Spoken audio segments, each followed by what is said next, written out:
espero que se encuentren bien. Hoy estamos aquí en un podcast llamado Tu Podcast Favorito y hablaremos sobre en cuánto ha afectado el COVID-19 a la zona educativa. Y para eso tenemos a la docente Ana Ferreira.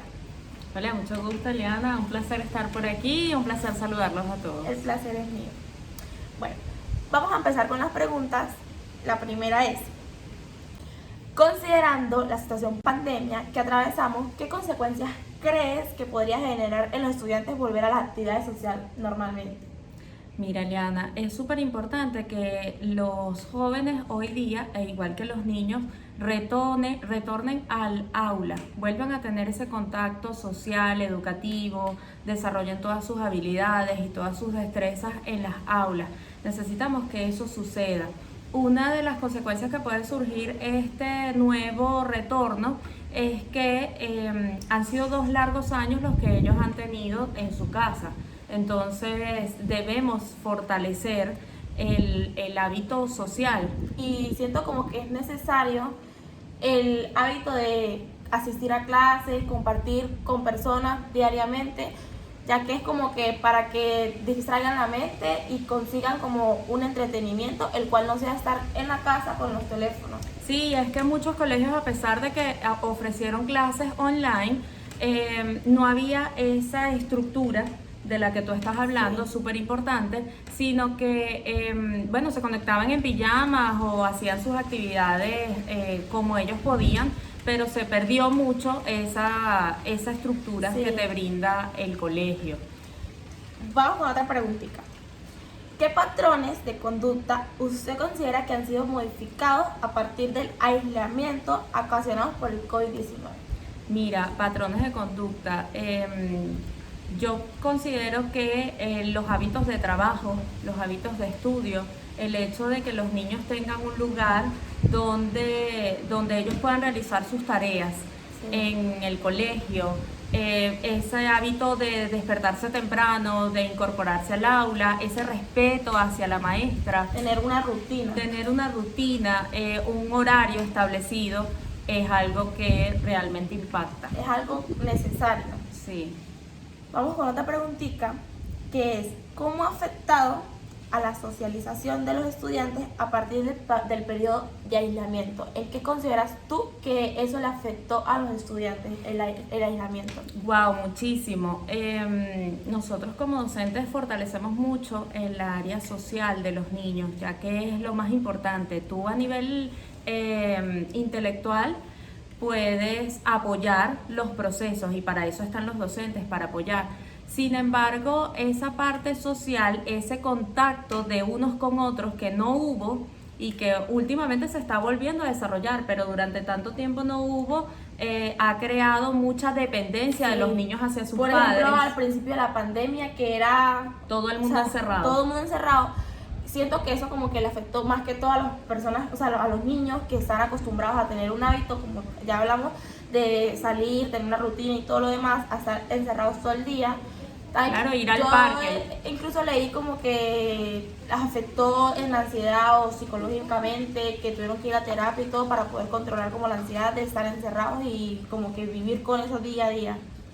Sí, es así. Vivimos muchos casos de fobia social hoy día a consecuencia del COVID. Muchas familias, por grandes pérdidas que han tenido, pues han decidido quedarse encerrados en su casa y tenerle miedo al salir, al contacto. Entonces tenemos que buscar estrategias de cómo poder vencer esos miedos o esos parámetros que nosotros mismos, por toda esta situación que no esperábamos, que nadie estaba preparado, Eliana, nunca lo habíamos vivido. Sí, porque hoy en día incluso hay personas que todavía le dan miedo salir a la calle o tocar cosas, salir sin el tapaboca, que ya poco a poco se ha podido como normalizar un poco la situación, ya que también como que nos hemos acostumbrado a ese ámbito de vida, pero ya se puede salir, se puede por lo menos compartir y ya no es algo tan serio como era a un principio.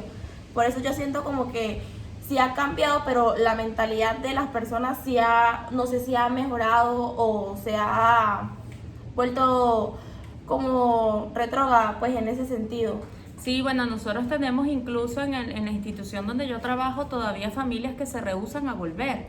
y ya estamos asistiendo 4 días a clase y sin embargo hay familias que por más de que les brindamos seguridad, normas de bioseguridad, no quieren retomar la escuela todavía, sienten que es un lugar inseguro, a pesar de que, Eliana, ya vemos que los restaurantes están llenos, que la calle está llena, que las iglesias se han abierto, pero el ámbito educativo siempre es un factor de gran preocupación porque es tu hijo. Ajá. O sea, si es tu hijo el que está en riesgo, tú obviamente no vas a dejar que le pase nada. Cuando al principio de la pandemia decidieron abrir locales, decidieron formalizar, abrir discotecas, yo me preguntaba el por qué abrían todo eso y no abrían la zona educativa o las universidades, las escuelas, etcétera. Y después caí en la conclusión que las personas que salen a discotecas o salen a cualquier lugar es por decisión propia, pero ya entrar a una escuela, a un colegio, a una universidad es algo que es de uso, o sea, obligatorio cuando se empiecen como tal las clases presenciales. Entonces supongo yo que era por esa manera de que las personas lo tomaran como obligación el ir a las escuelas, entonces por eso no las abrían como completamente, que incluso en estos momentos todavía no se puede ir completamente a las clases o a las escuelas. Por lo menos yo todavía no tengo clases totalmente presenciales. Bueno, en los colegios como tal, sí, ya hay clases presenciales, sí, bueno, por lo menos el sector privado, sí, en su mayoría ya se ha ido acoplando a la presencialidad, sin embargo, con muchas medidas de bioseguridad presentes.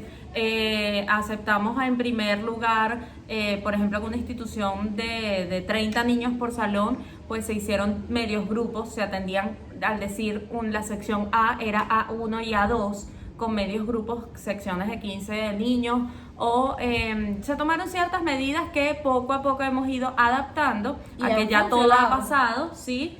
Y bueno, tomando en cuenta que realmente la educación es algo necesario. Es algo necesario. O sea, no es lo mismo verlo virtual a verlo presencial. Totalmente. Y que distraer la mente de esa manera. Vamos con otra pregunta, la cual es: ¿consideras que la pandemia dejó problemas de ansiedad a los estudiantes después del aislamiento? Muchísima ansiedad, como te estaba comentando hace un rato.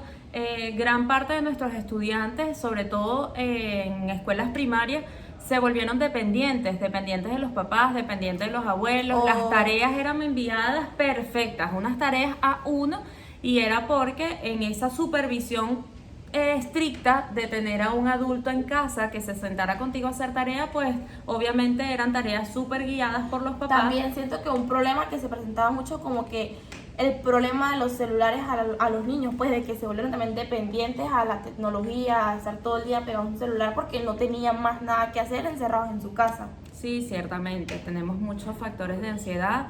La labor del docente hoy día, luego de la pandemia, es distinta. No podemos decir que es lo mismo, es una labor distinta donde tenemos que estar nosotros muy fortalecidos para afrontar la realidad que nos viene, que es unos niños que no están preparados para estar en el colegio, que olvidaron en su gran mayoría de cómo era el desarrollo, el desenvolvimiento de ellos alrededor de tanta gente, y tenemos que volvernos a acostumbrar, pero el factor de ansiedad está presente. Sí, es nuestra labor, se controla, pues. Exactamente, es nuestra labor irla engranando, ir calmando las ansiedades, las angustias de nuestros estudiantes, y sobre todo también que los papás entiendan que, como estaba diciendo, la educación es un derecho, sí, es algo que no es negociable y que es algo necesario, y que nuestros niños lo necesitan. Sí, completamente.